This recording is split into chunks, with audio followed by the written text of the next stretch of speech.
नमस्कार, राज टीवी देख रहे हैं आप और मैं हूं आपके साथ मुकेश कुमार।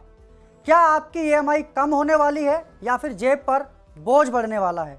आरबीआई के गवर्नर संजय मल्होत्रा ने साल 2026 की पहली मौद्रिक नीति यानी कि एमपीसी मीटिंग के नतीजों का ऐलान कर दिया है। अगर आप होम लोन या फिर कार लोन की टेंशन में थे तो आपके लिए ये खबर बहुत ज़रूरी है। आपकी ईएमआई में फ़िलहाल कोई बदलाव नहीं होने जा रहा है। रिजर्व बैंक ने रेपो रेट को 5.25% पर स्थिर यानी कि स्टेबल रखा है। गवर्नर ने बताया कि एमपीसी के सभी सदस्यों ने सर्वसम्मति से फैसला लिया है कि ब्याज दरों में कोई छेड़छाड़ नहीं की जाएगी। इसका मतलब है कि बैंक भी अभी आपकी लोन की दरों को नहीं बदलेंगे। साथ ही आरबीआई ने अपना रुख यानी कि स्टैंस अब न्यूट्रल कर दिया है। आसान भाषा में कहें तो अब आरबीआई ना तो बहुत सख्त है और ना ही बहुत ढीला। वो हालात देखकर कभी भी फैसला बदलने के लिए तैयार है। अब बात करते हैं आपकी रसोई की जेब की।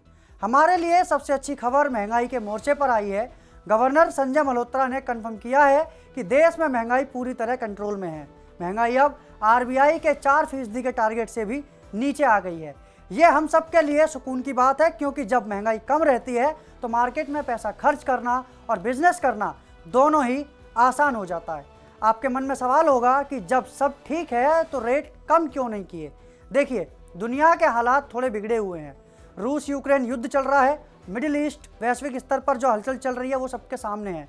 तो दुनिया भर की इकोनॉमी इस वक्त दबाव में है। लेकिन गवर्नर ने बड़े गर्व से कहा है कि इन तमाम बाहरी मुश्किलों के बावजूद भारत की इकोनॉमी की बुनियाद बहुत मजबूत है।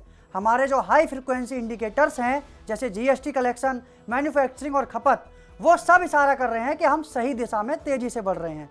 तो कुल मिलाकर आरबीआई ने इस बार वेट एंड वॉच की पॉलिसी अपनाई है, सतर्कता भी बरती है और ग्रोथ को भी सपोर्ट किया है। आपको ये जानकारी कैसी लगी? आपको क्या लगता है कि अब ब्याज दरें कम होनी चाहिए थी? हमें कमेंट्स में ज़रूर बताएं और ऐसे ही काम की खबरों के लिए देखते रहिए राज टीवी। नमस्कार।